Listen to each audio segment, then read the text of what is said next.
Hey folks, welcome back to our Dice Tower preview. I'm Mark, and today we're taking a look at Darkflow. Darkflow is brought to you by Plasticraft Games. It's for 2 to 4 players, ages 12 and up, and games range anywhere from 30 to 120 minutes. Darkflow takes place in a distant galaxy, on a planet where the multiverse converges. Factions from all over the different multiverses have come to this planet in order to gain control. The goal of the game here is to achieve the most Dominion points. And how do you do this? Well, you'll be deploying units. You'll be managing several different types of resources and building structures, and of course, fighting monsters. All right, so for setup, each player is going to receive a dashboard along with their player recruitment board and all their various figures, which will be placed on that recruitment board. And you'll get 5 battle cards. You also have these towers of influence, as well as some various tokens. You have your main portal and auxiliary portal.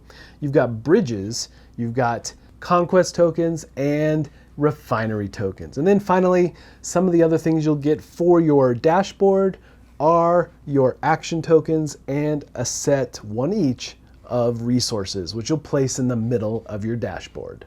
And then you'll set up the main board. You'll first take this small strip of board and you'll place the wandering monster on it. And then, depending on the number of players in the game, will dictate how much board gets set up. Each of the players will take turns placing and connecting the boards. Then each player will place their main portal. Now, there's a couple stipulations here. You cannot place main portals closer than 3 tiles or 3 hexes away. And when you do place them, the numbers must be all oriented in the same fashion. Then you'll place the various tokens that are left over, and of course the resource cubes to the side of the board for easy access. These tokens and things are going to do various things throughout the game. We'll take a look at. There's damage tokens, things of that nature. But you'll also take the Wandering Monster card and put it to the side. And of course there are these development cards which relate to the ages, age 1 through 5. There's also relic tokens that relate to the ages 1 through 5. And what you're going to do with the development cards is that you're going to turn over a card for the first age based on the number of players plus 1. And there are these contact tiles in the game. Well, based on the player count, we'll determine how many of these you'll turn face up. And then finally you'll take the Wandering Monster dice and you're going to be placing spores on the board. You're going to roll it and you're going to match it up with those portals that were placed. And that's the direction you're going to place a spore 2 hexes away from the Wandering Monster. And then you're going to roll it and do it again. Now, there are 3 main phases to every particular age that you're going to play in this game. The first is the black market phase, and that's where those relic tokens come into play. And you make sure you pull the right relics for the particular age you're in. Now, you're going to basically do a draft with these. You're going to hand them out to the different players, and they'll go through and pick one and put it on their player board and then pass them on for the next player to choose from. And once every player at the table has done that, those tiles are then going to all be retired back to the box. Now, these relic tokens do all kinds of different things, but the important thing to note here is that you can use them once per age and then you'll flip them over. And then we move to the action phase, and this is really kind of the heart of what you're going to be doing. You'll be performing one action on your turn, and then you'll move around the table until all the actions on your board have been performed. And there are 6 main actions that we're going to take a look at. Now, much like the relic token, every time you perform one of the actions on this board, you're going to take that token and flip it over to show that you've done it this particular age. Now, you don't always have to take the action though. You can choose to sacrifice the action, flip it over, and take a resource cube of that color. First action we're going to take a look at is Develop. Develop is about acquiring those development cards from the different ages. Now, you're going to pull that card, and based on what color edge that you choose to use and place it into your dashboard will determine what resources you need to spend in order to do so. Now, if you have cards in a particular spot already, you have to spend that amount of cubes or resources plus the card you're acquiring in order to place it. So this might give you multiple build actions or potentially build and attack actions. You can combine things however you choose to as you build out your dashboard. Next up is Recruitment. Now, the cool thing here is that if you had played your cards right and have development cards under your recruitment spot, that potentially lowers the cost of recruitment that's going to be a great way to get troops out into the battlefield, because you do have to pay the cost associated with that troop.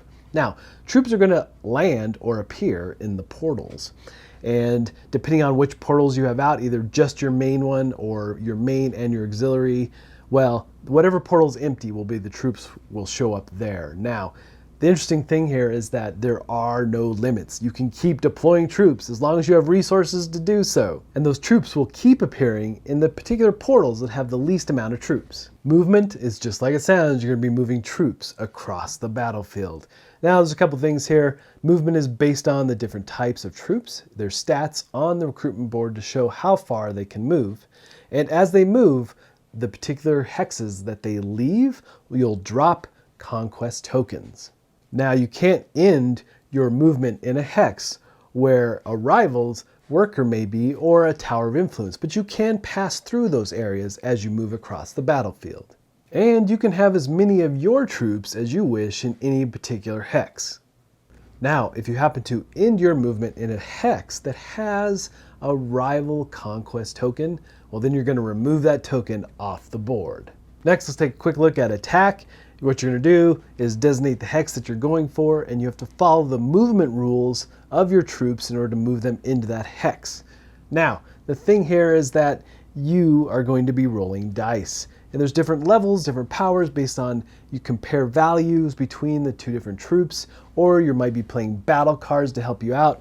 But the dice result have these handy reference cards in order to guide you through the process of rolling and what does what, either just damaging the troops or potentially wiping them out altogether.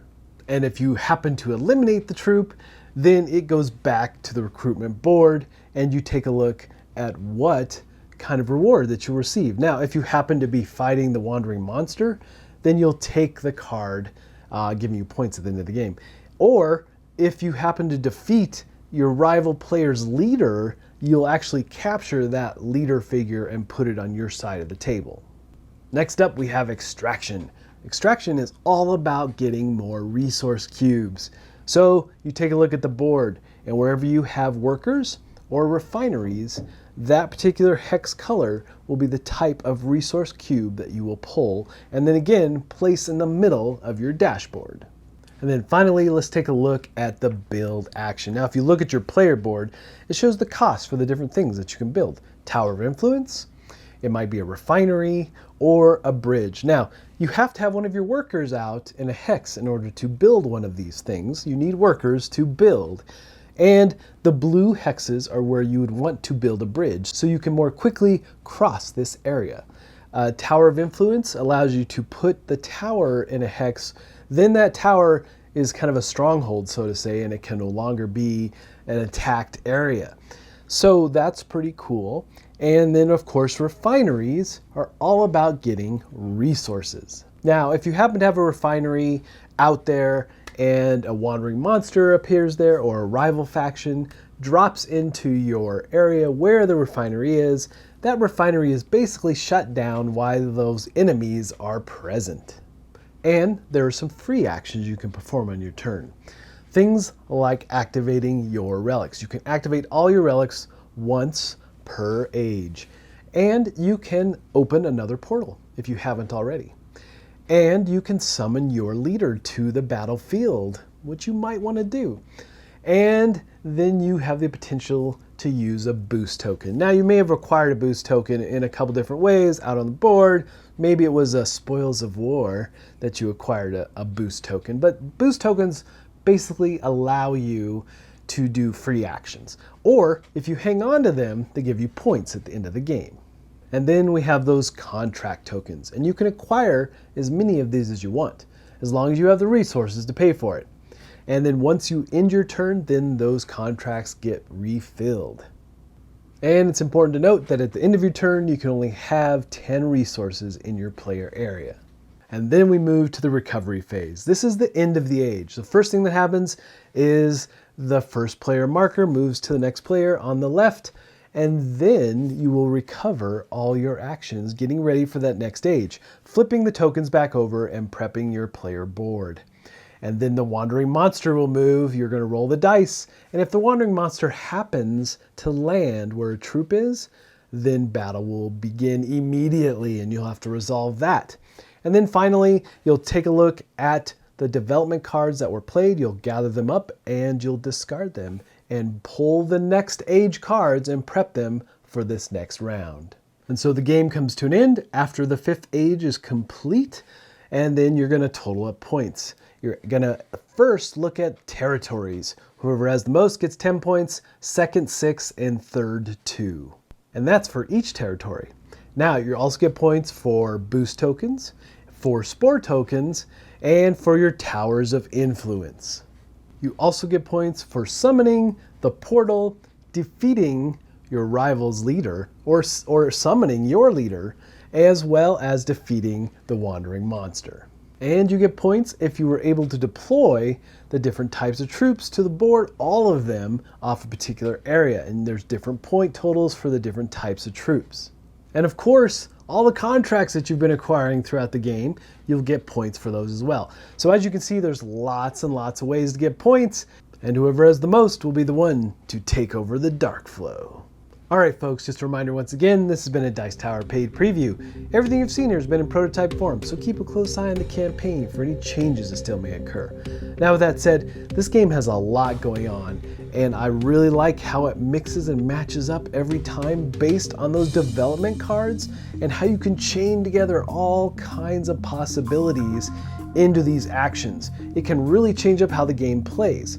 But folks, ultimately, if this looks like a game that would be of interest to you, I'm sure they'd appreciate your support.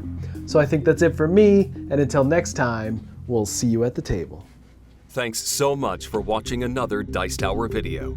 If you enjoy our videos, subscribe to the channel for more fun, comprehensive board game coverage. Also, consider joining us at one of our events. Come to Dice Tower Retreat, a small, intimate gathering where gaming is king. Join us for Dice Tower Cruise, the largest board game cruise. Attend Dice Tower West in Las Vegas for gaming fun on the West Coast, or Dice Tower East in Orlando in sunny Florida. Dice Tower Conventions, the friendliest gaming conventions on Earth. I'm Eric Summerer, and you've been watching The Dice Tower.